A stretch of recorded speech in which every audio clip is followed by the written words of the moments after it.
नमस्कार, times of Swaraj में आप सबों का स्वागत है। मैं हूं संतोष सिंह और आज हम टाइम्स ऑफ स्वराज में बात करेंगे। वाकई में देश बदल रहा है, जी हाँ, और देश को जिस दिशा में ले जाने की कोशिश हो रही है वो भी वाकई में इस तरीके की है जो आप आने वाले समय में ये तय करना मुश्किल हो जाएगा कि देश गांधी का है या सावरकर का है। जी हाँ, आज पहली बार आजादी के बाद सावरकर को वो सम्मान मिला है जो सम्मान इस देश के स्वतंत्रता सेनानियों में, खास करके ऐसे स्वतंत्रता सेनानी जिन्होंने अपनी जीवन बलिदान दिया, जिन्होंने अंग्रेज से लड़ते लड़ते अपने प्राण को न्यौछावर कर दिया, जो हंसते हंसते फांसी पर चढ़ गया, ऐसे स्वतंत्रता सेनानी के कड़ी में आज वीर सावरकर का भी नाम जुड़ गया है। जी हाँ, वीर सावरकर हमारे संसद भवन में आज उनकी एक तस्वीर लगी है और उस तस्वीर पर प्रधानमंत्री ने माल्यार्पण किया है। और मन की बात में आज देश के प्रधानमंत्री ने सावरकर को लेकर कुछ बातें कही हैं। जरा पहले वो सुन लीजिए कि सावरकर को लेकर उन्होंने कहा क्या है। देशवासियों, आज 28 मई को महान स्वतंत्रता सेनानी वीर सावरकर जी की जयंती है। उनके त्याग, साहस और संकल्प शक्ति से जुड़ी गाथाएं आज भी हम सबको प्रेरित करती हैं। मैं वो दिन भूल नहीं सकता जब मैं अंडमान में उस कोठरी में गया था जहां वीर सावरकर ने काला पानी की सजा काटी थी। वीर सावरकर का व्यक्तित्व दृढ़ता और विशालता से समाहित था। उनके निर्भीक और स्वाभिमानी स्वभाव को गुलामी की मानसिकता बिल्कुल भी रास नहीं आती थी। स्वतंत्रता आंदोलन ही नहीं, सामाजिक समानता और सामाजिक न्याय के लिए भी वीर सावरकर ने जितना कुछ किया उसे आज भी याद किया जाता है। आपने सुना कि सावरकर को लेकर उन्होंने कहा क्या। अब जरा ये जानिए कि सावरकर को लेकर जो इतिहास है या सावरकर की इस आजादी के आंदोलन में भूमिका क्या है, जो इतना बड़ा सम्मान नहीं है, इसमें कोई दो मत नहीं है।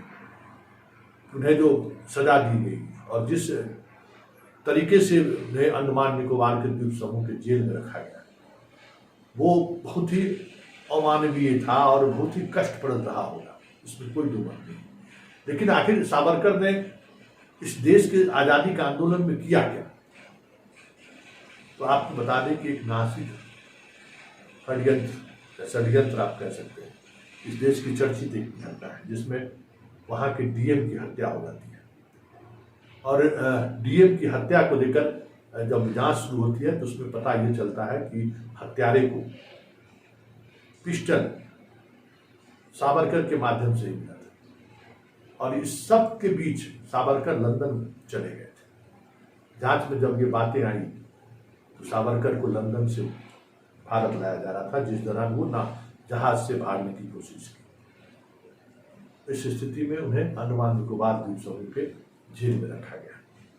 लेकिन जेल में रहते ही उन्होंने 6 बार अंग्रेजों से माफी मांगी और उस कड़ी में उन्होंने कहा कि हम अंग्रेज के हर शर्त को मानने को तैयार हैं। और इस वजह से उन्हें बाद के दिनों में परिवार से मिलने की अनुमति दी गई। उन्होंने हिंदुत्व को लेकर एक किताब लिखी उसी जेल में, जो बाद में इस देश के बंटवारे में एक महत्वपूर्ण भूमिका रखी उस किताब में।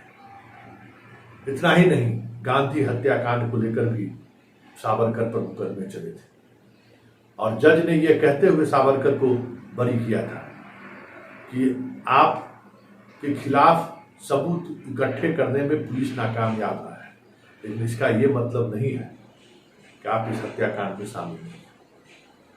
देश में पहली बार एक ऐसे व्यक्ति को सम्मानित किया गया है जिन पर गांधी की हत्या की साजिश रचने का आरोप है और वो आरोप सिद्ध नहीं हो सका इसलिए कि पुलिस उस तरीके से अनुसंधान को दिशा नहीं दे पाए। ऐसे व्यक्ति को आज संसद में स्थापित किया गया है। संघ इसको लेकर और बीजेपी कई वर्षों से इसका डिमांड कर रहा है। लेकिन इन सबसे इतर जो महत्वपूर्ण बात है, जिन बातों को समझने की जरूरत है कि गांधी के सहारे दुनिया में भारत की पहचान है। अभी हाल ही में प्रधानमंत्री ऑस्ट्रेलिया गए थे तो गांधी का फीता काटे थे और वही हाथ आज सावरकर को माला पहना है। यही चरित्र है संघ और बीजेपी की। संघ और बीजेपी की इसी चरित्र को लेकर कहा जाता है कि वो भारत पाकिस्तान के बंटवारे के समय भी हिंदू महासभा और मुस्लिम लीग साथ था कि बंटवारा किसी भी परिस्थिति में हो जाए। उनके विचारधाराओं के साथ, जैसे आज ओवैसी और मोदी को लेकर आरोप लगते हैं, ये चीजें समझने की जरूरत है। अगर इस तरह की चीजें चलनी शुरू हो गई तो इस देश के मिजाज का क्या होगा। हमारे हजारों लाखों पुरखों ने जो अपना जीवन बलिदान कर दिया अंग्रेजों के सामने लड़ते लड़ते, उनका क्या होगा। क्या उनकी शहादत से बड़ी शहादत सावरकर की है। सावरकर का सम्मान के सहारे आप क्या संदेश देना चाहते हैं। इस देश ने भगत सिंह को भी देखा, चंद्रशेखर आजाद, सुभाष चंद्र बोस, अगर क्रांतिकारी के सेनानी की बात करें, एक कलेक्टर की हत्या में आप जेल जाते हैं और वो भी कलेक्टर, ऐसा नहीं था कि आपने उस कलेक्टर पर कोई गंभीर आरोप भी नहीं थे कि उन्होंने इस तरीके के कोई कृत्य किए हो जिस वजह से आप उन पर हमला हो। इतना बड़ा अपराध भी नहीं था। कहा यह जाता है कि भारतीय इतिहास के दर्शन में उस जैक्सन की बड़ी भूमिका थी। उन्होंने कई खोज किए थे। वो उनका तबादला हुआ था और उस दिन एक भारत नाटक का ही मंचन हुआ था जिस मंचन को वो देखने गए थे। तो वो कोई आताताई डीएम नहीं था।